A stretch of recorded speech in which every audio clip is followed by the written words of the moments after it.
Assalamualaikum warahmatullahi wabarakatuh.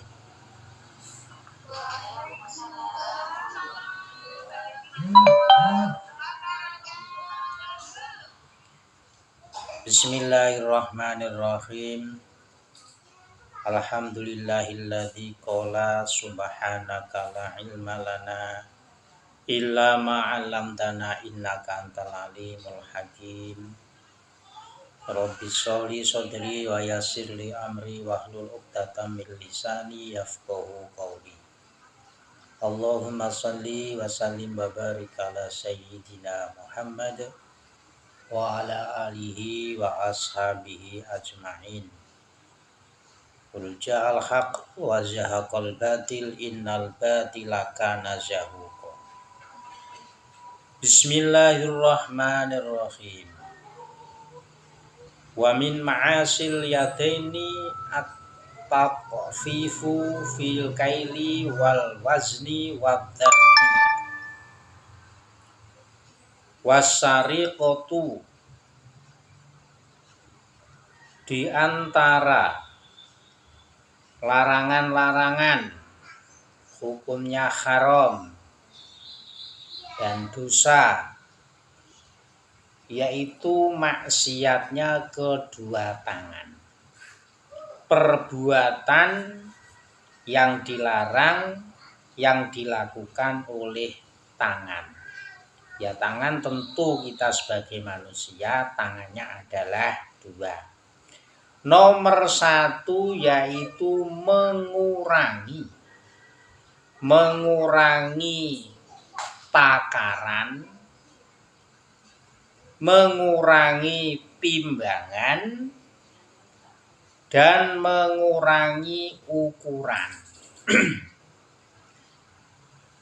Ya tentu kalau mengurangi takaran ya yang melakukan tentu tangan bukan kaki. Kalau orang dulu membeli beras itu pakai liter. Berarti itu namanya takaran kailun. Minyak tanah juga ditaker berapa liter. Minyak goreng juga demikian berapa liter. Nah, ini mengurangi takaran.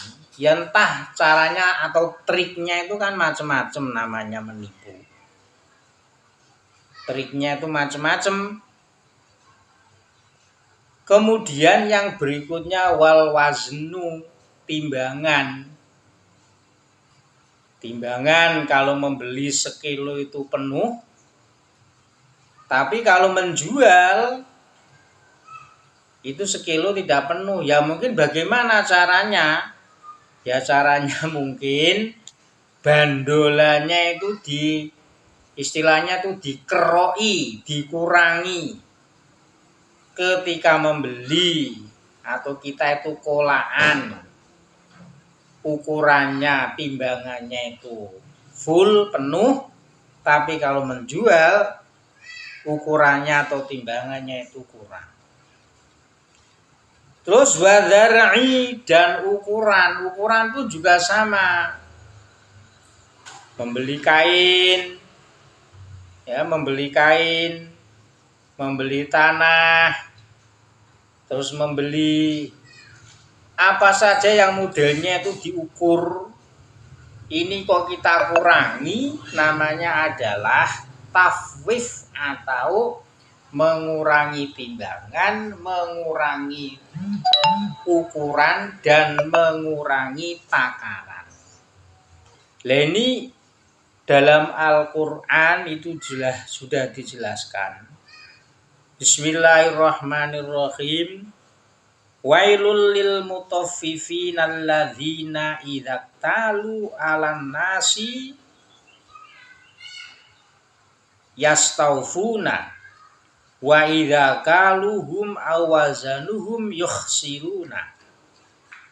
Yang artinya neraka wel atau kerusakan yang sangat berat yaitu bagi orang-orang yang senengannya itu mengurangi ukuran, mengurangi timbangan, mengurangi takaran.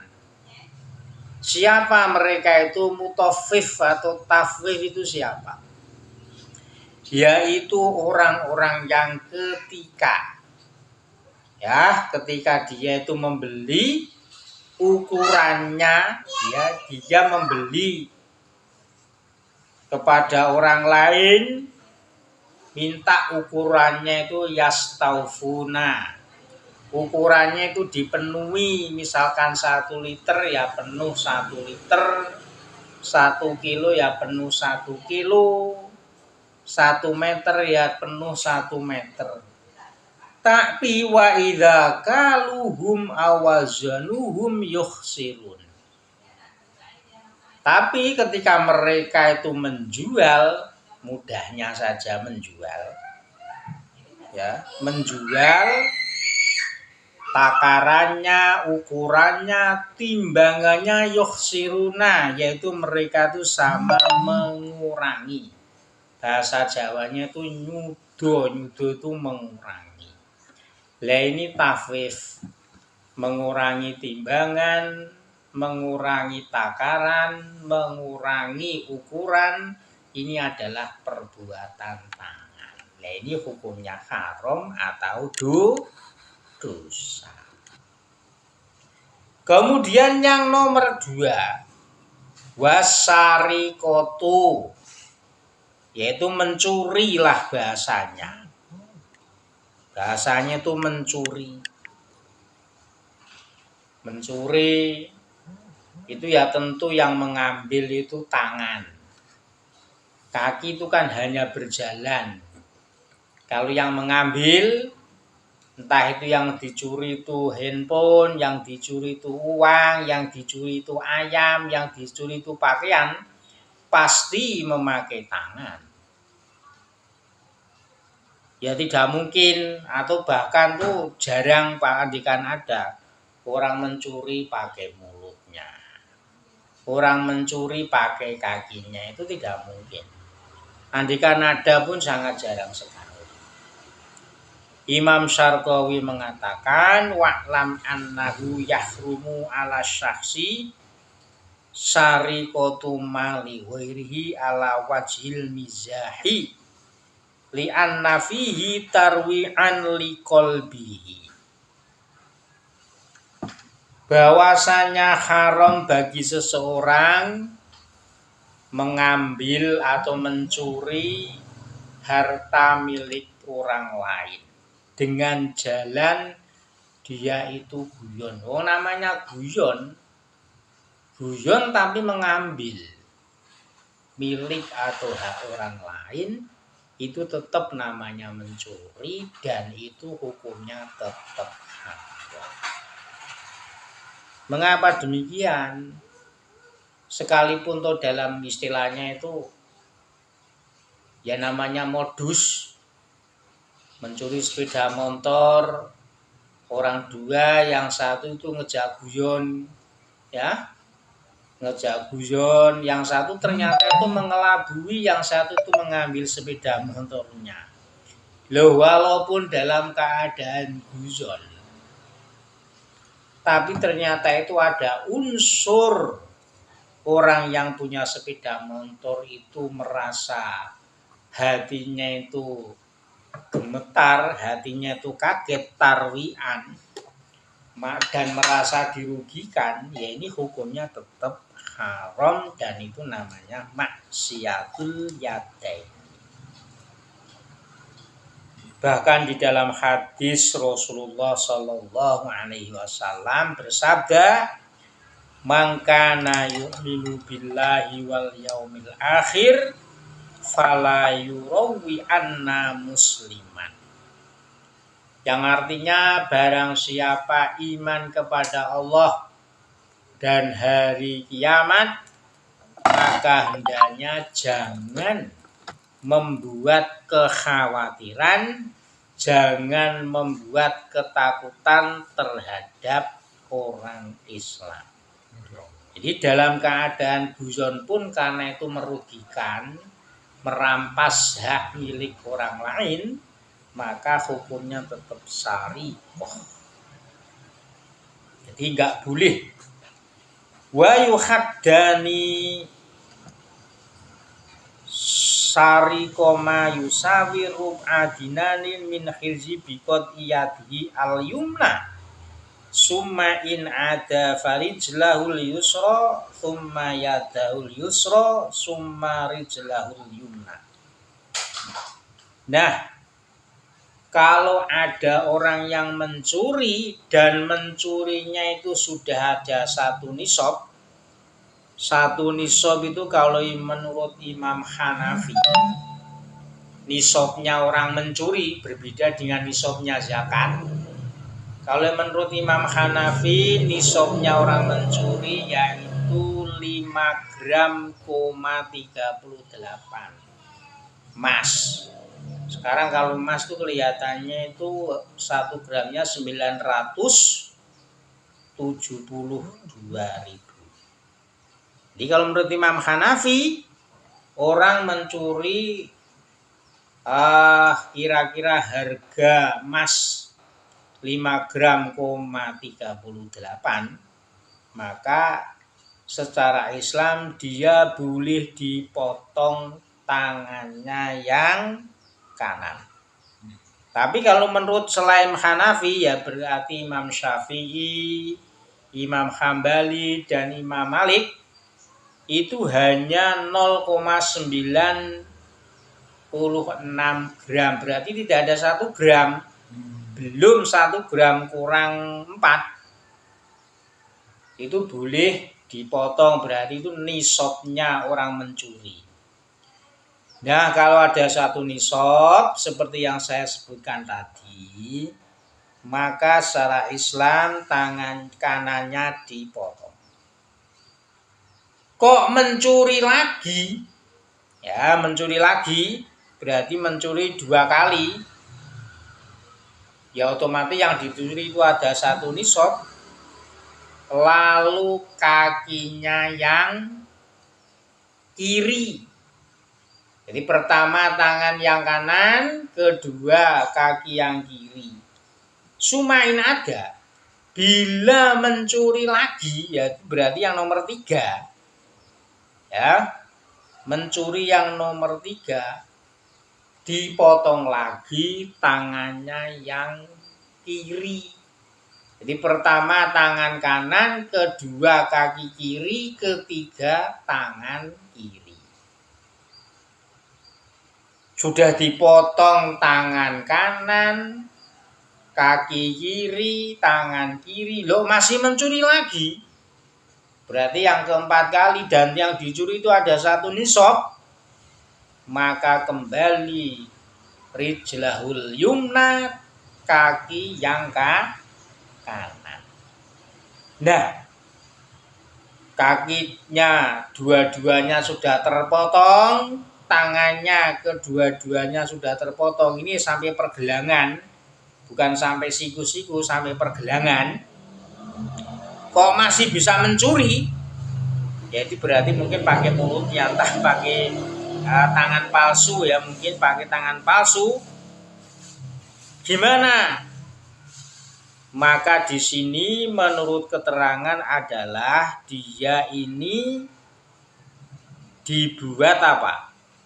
Dia dibuat istilahnya itu biar jera.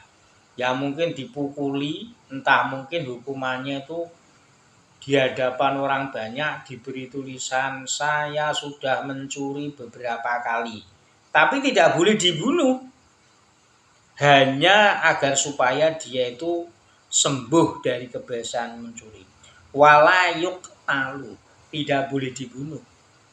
Karena mencuri itu bukan kisos, tapi mencuri itu dia itu adalah dihad. Kalau kisos itu yang membunuh nanti dibunuh itu namanya kisos. Tapi kalau mencuri hukumannya itu adalah had. Ya. Kemudian wa minha an-nahbu wal khusbu wal muqsu wal hululu.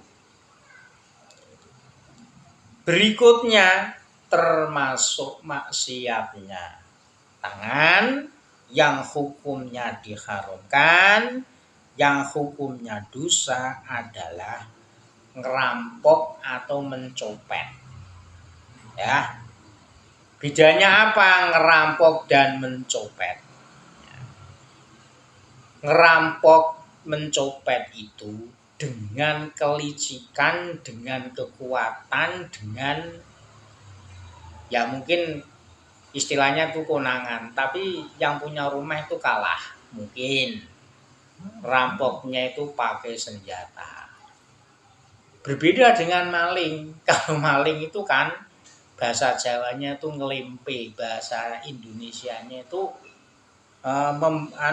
mencari terlenyanya orang yang punya benda. Orang yang punya harta benda. Makanya kalau maling mencuri itu biasanya itu di pagi hari, di malam hari. Orang-orang baru tidur, dia itu mencari kesempatan. Nah, ini namanya sariko. Tapi kalau nahbu, ngerampok atau mencopet, dia mempunyai apa itu namanya ya? Mempunyai kekuatan, mempunyai bahasanya itu mempunyai cara-cara untuk agar supaya orang yang punya harta benda itu tidak berani melawan. Ya mungkin siang hari bisa. Atau mencopet itu dengan kelicikan siang hari pun juga bisa. Ini namanya nahbu. Atau kalau di laut-laut itu ya namanya perompak. Itu namanya nahbu. Lah ini hukumnya pun juga haram. Kemudian wal khosbu, gosop itu adalah mengambil hak milik orang lain dengan terang-terangan. Tapi biwiri salikotin wahtilasin wantihabin. Tujuannya itu bukan mencuri, tapi mengambil milik orang lain dengan terang-terangan. Kemudian yang berikutnya wal muksu. Muksu itu apa? Ahdu syai'i zulman wa qahron minal bai'i wasyira'i wa minazar'i wa ghairi dzalik, yaitu pungli di jalan, pungli di pasar karena banyak jual beli. Mestinya pasar itu karcisnya itu per 5 jam itu 2.000 misalkan. Belum ada 5 jam dia menarik lagi demi keuntungan sendiri, itu namanya adalah pungli. Di luar kewenangannya, ini namanya adalah pungli. Dan ini pungli tentu hukumnya haram dan tentu hukumnya adalah dosa. Jadi mengambil keuntungan harta benda, tapi dengan cara zulman wa qahron. Zulman itu tidak sesuai dengan prosedur, bukan haknya, dan dia tuh memaksa. Itu namanya pungli. Jadi kalau ada orang mengatur jalan memaksa minta imbalan, kalau tidak dikasih mobilnya dibleret-bleret, dicoret-coret dengan paku. Nah, ini namanya adalah dia tuh muksu, dan ini tentu adalah hukumnya haram, dosa. Jadi zulman itu tidak sesuai dengan haknya, bukan kewenangannya, dia itu mengambil keuntungan. Itu namanya pungli. Ya, pungli itu bahasanya tuh pungutan liar. Ya, mengapa kok liar? Ya karena tidak sesuai dengan kewenangan. Bahasa Jawa ini sakar PDW. Di luar kewenangannya dia itu mengambil hak milik orang lain dengan memaksa agar supaya ada setoran. Ini namanya adalah muksu. Ada lagi misalkan ini kalau pertanian, di sini contohnya juga pertanian. Pertanian kalau irigasi biasanya tuh 1 minggu sekali. Dia tuh mengambil boleh karena dialiri oleh air dan itu irigasi pun juga membayar.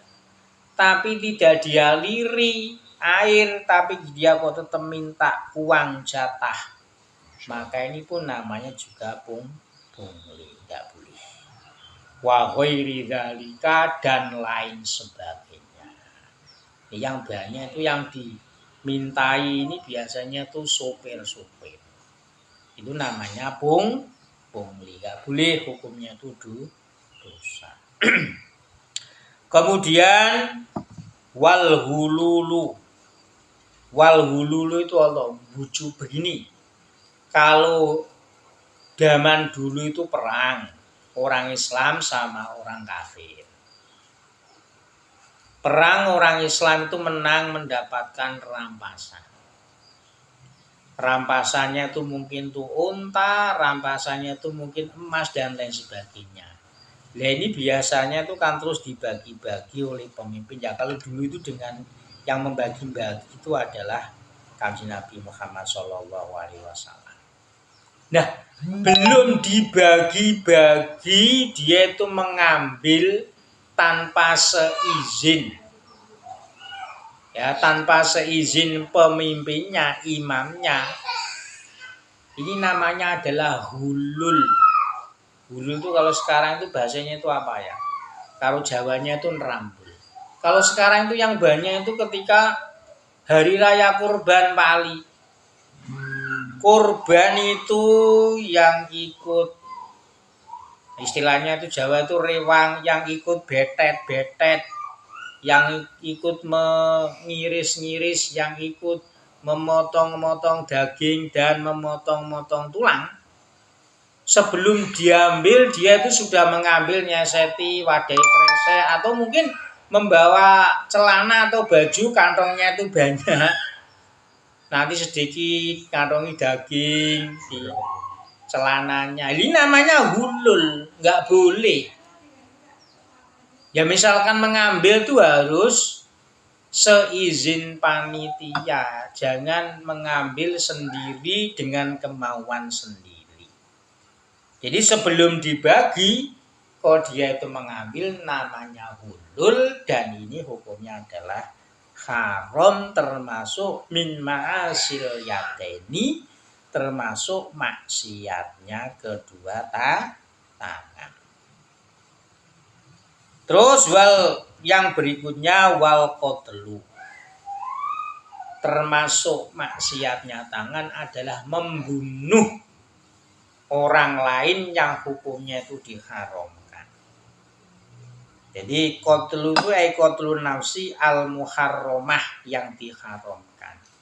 Di membunuh ini bukan cuma dosa, tapi termasuk dosanya itu adalah dosa besar. Wa fihi al kafarah, dan membunuh itu dendanya itu sangat kafarotnya itu sangat besar.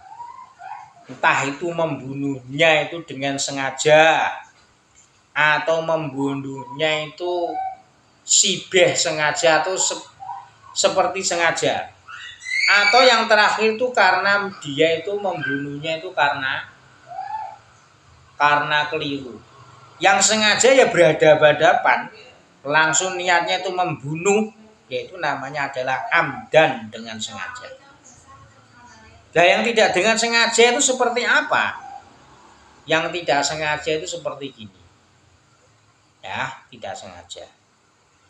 Dia itu latihan menembak atau latihan memanah. Dirasa dia itu sudah sudah membuat ancar-ancar atau sasaran. Dia mengerti sasarannya itu, sasaran tembak itu atau sasaran panah itu mungkin seekor babi, ya. Babi apa itu namanya?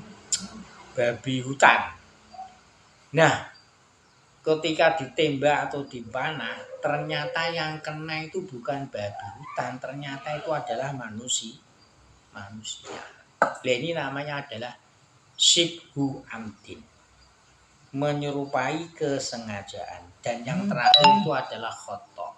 Khoto yang baru saja kemarin terjadi adalah ada sopir naik mobil kena peluru nyasarnya polisi. Itu namanya khotok murni karena polisi itu tidak niat nembak. Dia itu hanya ingin membersihkan pistolnya, ternyata pistolnya itu meletus dan pelurunya itu mengenai orang. Nah, ini namanya khotok murni. Nah ini kalau menurut hukum agama, kalau menurut hukum fikih, ya, kalau hukum fikih itu punya kafarat. Wa yushtaratu ayyakunal maktulu maksuman ka muslimin. Tapi syaratnya orang yang terbunuh itu harus orang Islam atau orang kafir tapi dia itu itu namanya dilindungi. Jadi mengapa orang yang membunuh itu wajib kafarat? Karena memang kafarat itu adalah haknya Allah, bukan haknya orang yang terbunuh. Ya. Apa? Wa ya'itku raqabatin mukminatin salimatin. Yang pertama, kafarat orang yang membunuh itu, ya, orang yang membunuh itu adalah harus membebaskan budak sahaya. Yang budak sahaya itu adalah yang utuh, dalam arti utuh itu yang sehat. Jadi itku raqabatin mukminatin salimatin. Jadi budak orangnya itu Islam dan dia itu selamat dari cacat, dalam arti itu sehat walafiat. Itu kalau menurut Islam. Nah, fa'in ajaza sah soma syahri. Kalau dia tidak mampu memerdekakan budak sahaya, ini memang namanya membunuh itu kan hukumannya itu berat. Kalau berencana, terbukti dia itu berencana, hukumannya pun juga mati. Atau maksimalnya itu adalah 20 tahun. Kalau tidak sengaja ya minimalnya itu adalah 15 tahun. Tapi kalau dalam Islam dia tidak mampu, ya maka dia itu dendanya adalah puasa 2 bulan berturut-turut. Tapi kalau membunuhnya itu dalam keadaan sengaja, jadi membebaskan budak sahaya, puasa 2 bulan, itu kalau membunuh atau membunuh orang itu dengan tidak sengaja. Tapi wafi amdihi al-qisos illa in afa'anhu anidiyati au majanan. Tapi kalau membunuhnya itu berencana, membunuhnya itu disengaja, disiapkan pistolnya, disiapkan senjata tajamnya, maka hukumannya adalah qisos. Qisos itu apa? Dia membunuh ya harus dibunuh. Kecuali ahli warisnya itu mengampuni atau meringankan. Nah, wasibhu dia wafil khotohi wasibhu adiyatu waya mi'atun minal ibili fi zakari al-khuri al-muslimi wa nisbah fil unsa al-khurrah al-muslimah. Tapi kalau cara membunuhnya itu ya tadi, dia tidak sengaja atau keliru, maka secara urut-urutannya itu adalah dia itu pertama mengganti 100 unta. 100 unta itu berapa? Kalau 100 unta sekarang unta itu misalkan harganya 20.000 ya. Berarti 100 kali 20 berarti 2 miliar. Ini bagi orang yang membunuhnya itu statusnya itu adalah laki-laki, bukan budak dan orang Islam. Tapi kalau yang membunuh itu wanita, berarti cuma 50 unta. Jadi tentu kalau kita membunuh itu ya pakai tangan. Orang pakai pistol tentu yang menggunakan pistol itu juga tangan. Orang pakai senjata tajam tentu yang menggunakan itu adalah tangan.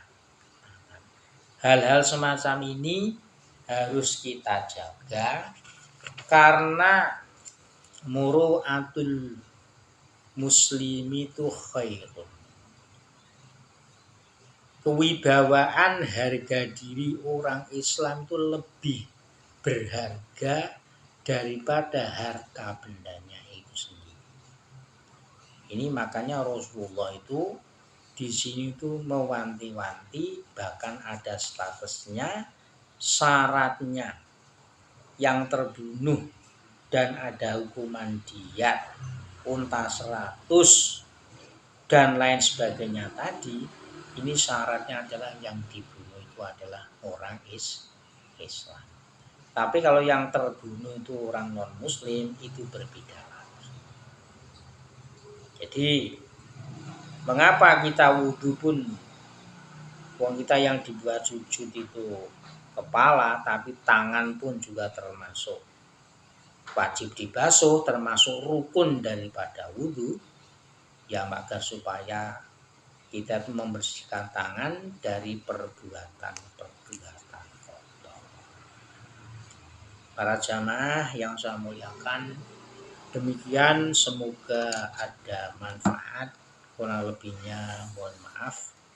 Al-Fatihah.